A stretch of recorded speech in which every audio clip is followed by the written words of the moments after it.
So today I'm going to show you the repair mortar, again based on the MMA technology, which gives you rapid curing and rapid return to service.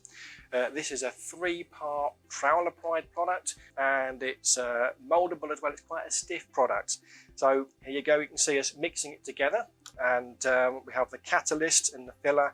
You mix it together with the thixotropic base, so it means that you can shape it on step edges and usually fill voids and repair concrete.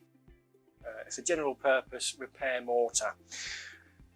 As you can see in the video here, we are giving the product a bit of a mix just to loosen it up in the tin there.